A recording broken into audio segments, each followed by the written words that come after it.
हाय दोस्तों, आज अपन बात करने वाले हैं मैथ्स में शिक्षण वीडियो में पार्ट 7 की। अगर कोई प्रॉब्लम हो तो मेरे व्हाट्सअप नंबर ये दिए गए हैं, इन पर आप मैसेज करके जो प्रॉब्लम है उसका सॉल्यूशन आप ले सकते हो। आज मैं बात करूँगा दोस्तों अपने गणित में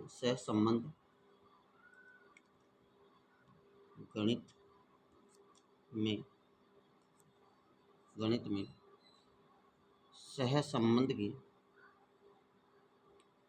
सहसंबंध की गणित में सहज संबंध की अगर आज अपन बात करेंगे तो यहाँ होता क्या है दोस्तों, तो ध्यान से सुनना आप। पहला इसका जो गणित में सहज संबंध की जो बात होगी वो होगी, ध्यान से सुनना दोस्तों, एकिक सहज संबंध की। एकिक सह संबंध एकिक सहज संबंध की अगर अपन बात करें तो यहाँ से ध्यान से देखो आप दोस्तों, इसमें होगा क्या। गणित की एक ही शाखा में विभिन्न प्रकार में संबंध, जैसे एक एक नियम का उपयोग किया गया, अनुपात समानुपात में करना, प्रतिशत में करना, लाभ हानि में करना, ये क्या है, इसके एक एक सह संबंध है। तो अपन कह सकते हैं गणित की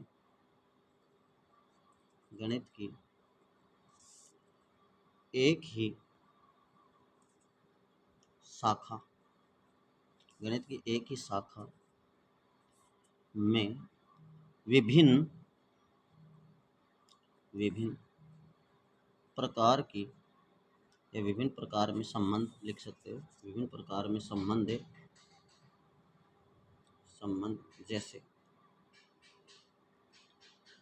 जैसे मैं पहली बात करूं, एकिक नियम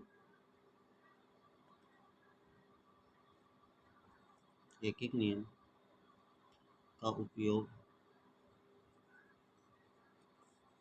इसके अलावा अपन करें अनुपात समानुपात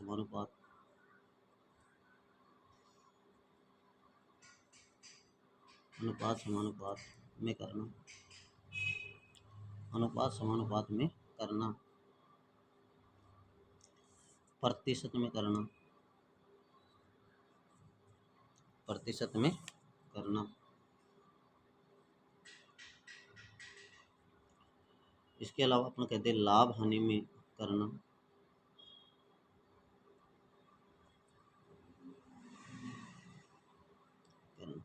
यानी एक एक सह संबंध में क्या होता है, अपन जैसे मान लो एक एक नियम से किसी क्वेश्चन का सॉल्यूशन कर रहे हैं, अनुपात समानुपात में कर रहे हैं, प्रतिशत में कर रहे हैं, या लाभ हानि में कर रहे हैं, तो ये किसके हैं, एक एक सह संबंध है गणित में सह संबंधों में। इसके बाद अगर बात करें तो एक होता है पारस्परिक संबंध। पारस्परिक सह संबंध पारस्परिक सह संबंध की अगर मैं बात करूं तो गणित की एक शाखा का प्रयोग या संबंध दूसरी शाखा से होना। जैसे अंगणित का प्रयोग किस में होता है, बीज गणित में होता है। तो लिख लेना, पारस्परिक संबंध में गणित की एक शाखा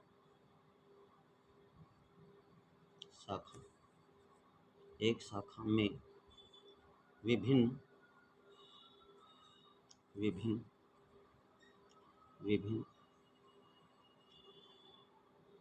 गणित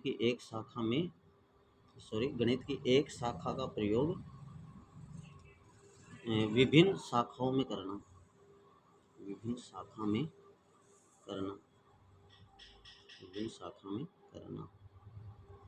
जैसे एग्जाम्पल दूं मैं आपके सामने, तो एग्जाम्पल हो गया।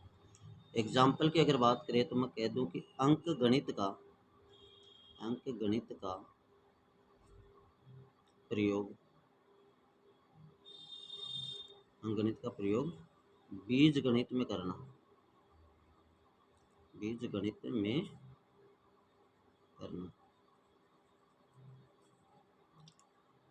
गुण समन्वय सह संबंध की बात हो, 3 नंबर पॉइंट अपना, गुण समन्वय गुण समन्वयक सह संबंध,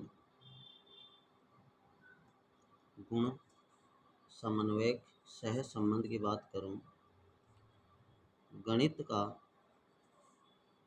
प्रयोग, गणित का प्रयोग या संबंध किसी अन्य किसी अन्य किसी अन्य किसी अन्य विषय में करना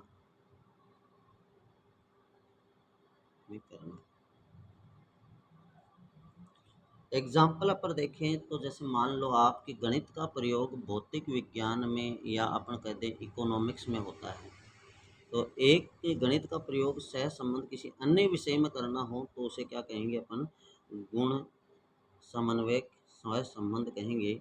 तो एग्जाम्पल देखो तो आप देख सकते हो, गणित का प्रयोग भौतिक विज्ञान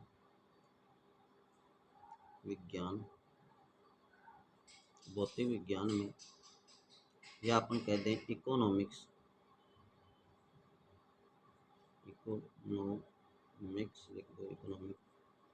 में, यानी गणित का प्रयोग है वो भौतिक विज्ञान में या इकोनॉमिक्स में करना क्या हो जाएगा, गुण समन्वयक सह संबंध हो जाएगा। इसके बाद अगर अपन बात करें कि विज्ञान का प्रयोग वहाँ तक ही सार्थक है जहाँ तक उसमें गणित का प्रयोग हुआ है, ये किसने कहा था, ये परिभाषा बहुत इंपॉर्टेंट है। अब मैं जो परिभाषाएं आपको लिखवाऊंगा उनको आपको याद करना है, क्योंकि परिभाषाओं से 2 से 3 क्वेश्चन आपके एग्जाम में बन सकते हैं। तो विज्ञान का प्रयोग वहाँ तक ही सार्थक है, जहाँ तक उसमें गणित का प्रयोग,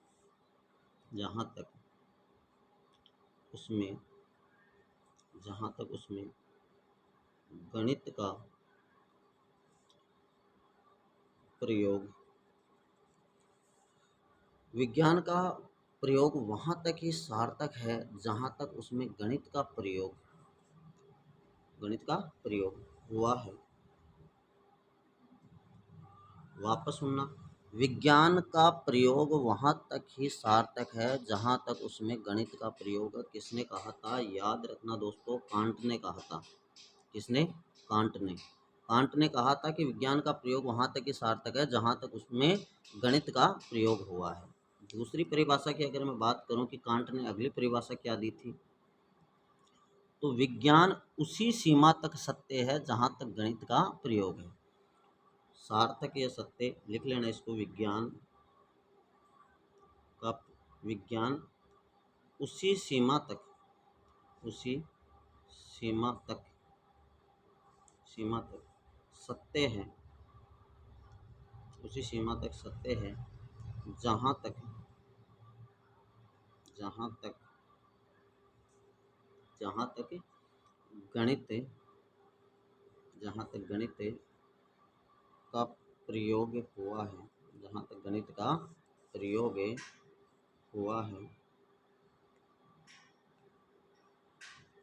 जहाँ तक गणित का प्रयोग हुआ है, ये भी किसने कहा था, कांट ने। ऊपर वाली परिभाषा दोनों ये एक ही है। यहाँ इसने कह दिया विज्ञान का प्रयोग वहाँ तक ही सार्थक है जहाँ तक उसमें गणित का प्रयोग है, यहाँ सार्थक कर दिया, और यहाँ कह दिया विज्ञान उसी सीमा तक सत्य है। बात तो दोनों एक ही है, वहाँ तक सत्य है जहाँ तक उसका गणित का प्रयोग हुआ है। ये किसने कहा था, कांट ने। दोनों ही परिभाषा एक है दोस्तों, इम्पोर्टेंट है अपने लिए, ये याद रखना है।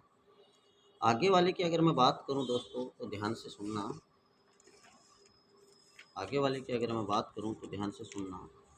अगली परिभाषा की मैं कह दूं कि विज्ञान की जिस शाखा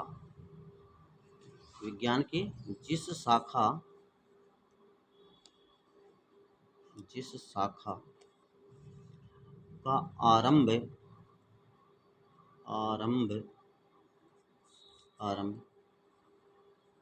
गणित के माध्यम से, गणित के माध्यम से नहीं किया जाता है, किया जाता है, वह बुनियादी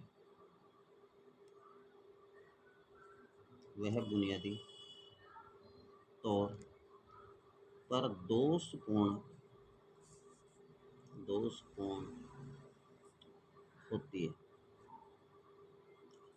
ये किसने कहा था, ये याद रखना, कोनाट मोहदे ने कहा था। दोषपूर्ण के लिए अपन कह सकते हैं, ध्यान से सुनना एक बार।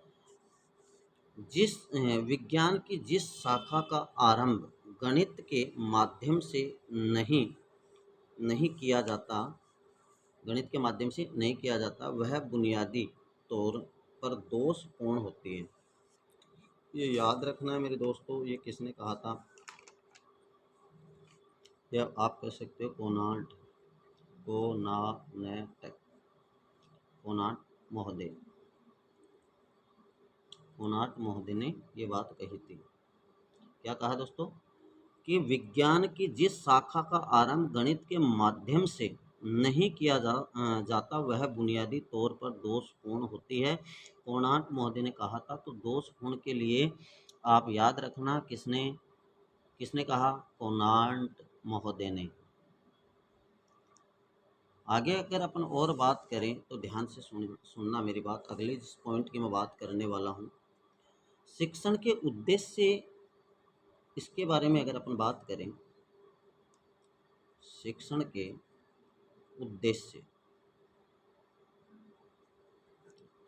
उद्देश्य की अगर अपन बात करेंगे दोस्तों, तो ध्यान से सुनना।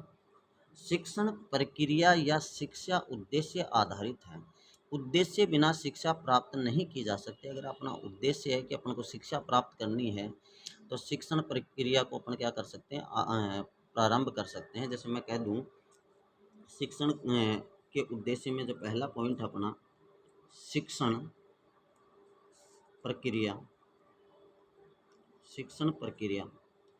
या शिक्षा उद्देश्य आधारित होती है। शिक्षण प्रक्रिया या शिक्षा उद्देश्य आधारित होती है। उद्देश्य बिना शिक्षा प्राप्त नहीं की जा सकती। उद्देश्य बिना शिक्षा प्राप्त नहीं की जा सकती। अगर उद्देश्य नहीं है तो अपन शिक्षा प्राप्त नहीं कर सकते। उद्देश्य होगा तभी अपन क्या होंगे, शिक्षा प्राप्त कर पाएंगे। अपने अंदर जिज्ञासा होगी तभी अपन शिक्षा क्या कर पाएंगे, प्राप्त कर पाएंगे। इसके दूसरे पॉइंट की अगर मैं बात करूं, शिक्षण प्रक्रियाएं कभी भी बिना उद्देश्य संचालित नहीं होती। अगर अपना उद्देश्य है कि 3rd ग्रेड में लगना है, तो शिक्षण प्रक्रिया कभी भी बिना उद्देश्य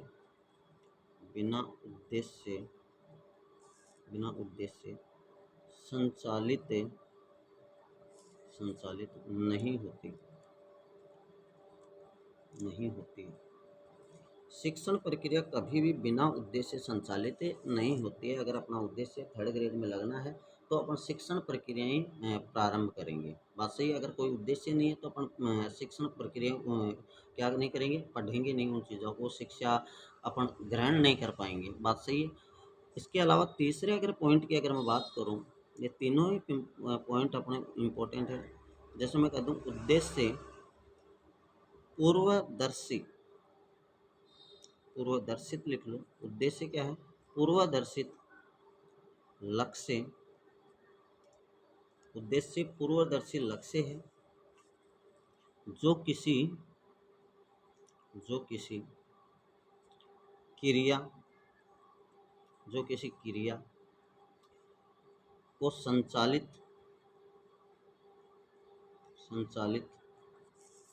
करते हैं।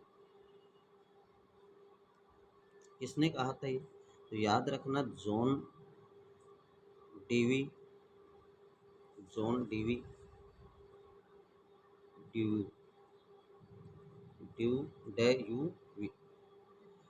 क्या कहा इसने? उद्देश्य पूर्वदर्शी लक्ष्य है जो किसी जो किसी क्रिया को संचालित करने जो किसी क्रिया को संचालित करते हैं। वो किसने कहा? जॉन डीवी या डीवी ने कहा। ये याद रखना, आपको पूछ लेगा जॉन डीवी ने क्या दिया, तो शिक्षण के उद्देश्य दिए थे इसने। आगे अगर मैं बात करूं, जैसे मान लीजिए कि चौथे पॉइंट की अगर बात करें अपन, उद्देश्य के आधार पर शिक्षक व शिक्षार्थी को पता रहता है कि कितना सीखना है व कितना सीखना नहीं है। तो याद रखना, उद्देश्य उद्देश्य के आधार पर उद्देश्य के आधार पर शिक्षक शिक्षक व शिक्षार्थी शिक्षक व शिक्षार्थी को पता रहता है पता रहता है कि कितना सीखना है व कितना सीखना नहीं है। उद्देश्य के आधार पर शिक्षक व शिक्षार्थी यानी टीचर और स्टूडेंट को पता रहता है कि उसे कितना सीखना है और क्या सीखना है और कैसे सीखना है। बात समझ गए? जो अब मैं जो पॉइंट बताने जा रहा हूँ वो सबसे इम्पोर्टेंट पॉइंट है। यहाँ से 2 बार क्वेश्चन आ चुका है। ऐसे पूछ लेगा, त्रिमुखी शिक्षा त्रिमुखी प्रक्रिया है। शिक्षा त्रिमुखी प्रक्रिया है जिसके तीन प्रमुख अंग होते हैं। क्या कहा मैंने? शिक्षा त्रिमुखी प्रक्रिया है जिसके 3 प्रमुख क्या होते हैं? अंग होते हैं। जैसे शिक्षार्थी हो गया, शिक्षक हो गया, पाठ्यक्रम हो गया। याद रखना है, पहला तो इसमें है शिक्षार्थी। दूसरे पॉइंट की अगर बात करूं तो दूसरा पॉइंट है शिक्षक। तीसरे आगे आप पाठ्यक्रम या पाठ्यक्रम लिख लो आप, पाठ्यक्रम। यानी शिक्षार्थी हो गया छात्र, शिक्षक आप जानते हो खुद बनने वाले हो। पाठ्यक्रम या अपन कर देते हैं पाठ्य चर्चा बोल दें। जैसे मान लो पाठ्य चर्चा, यानी किस पर आप चर्चा कर रहे हो, वो पाठ्य चर्चा हो गई। तो ये आपको याद रखना है दोस्तों। इसके बाद अगर अपन कहें कि B.S. ब्लूम ने शिक्षण की संपूर्ण प्रक्रियाओं को त्रिध्रुवीय बताया, जिसमें ब्लूम की जो मूल्यांकन प्रणाली कहते हैं, ये संपूर्ण शिक्षक प्रक्रिया को आधार होती है। यह संपूर्ण शिक्षक प्रक्रिया का क्या है? आधार। जैसे अपन कहते हैं पहले शिक्षण उद्देश्य, फिर अपन कहते हैं अधिगम अनुभव के बाद आता है व्यवहारगत परिवर्तन मूल्यांकन। तो ध्यान से सुनिए, अपन इसको थोड़ा सा अलग लिख लेते हैं अगले पेज में। तो दोस्तों ध्यान से सुनना है मेरी बात, ये इम्पोर्टेंट अपने लिए। B.S. ब्लूम ने क्या कहा? B.S. ब्लूम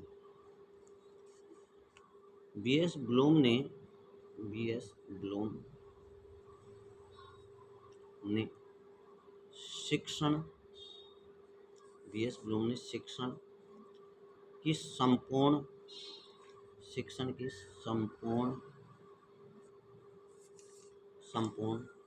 प्रक्रिया को त्रिध्रुवीय बताया, जिसे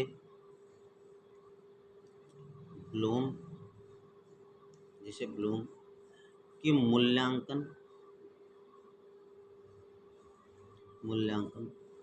प्रणाली प्रणाली कहते हैं। आपको कह देगा कि ब्लूम की मूल्यांकन प्रणाली में क्या लिखा हुआ है, तो आप कहोगे कि शिक्षण की संपूर्ण प्रक्रिया को क्या बताया इसने, त्रिध्रुवीय बताया। क्या बताया? त्रिध्रुवीय। अगर मैं और आगे बात करूं कि ये संपूर्ण शिक्षण प्रक्रिया का आधार होती है। ये संपूर्ण शिक्षण प्रक्रिया का क्या है? आधार। जैसे मान लीजिए मैं ऐसे बता देता हूँ आपको, ये याद ऐसे रखना।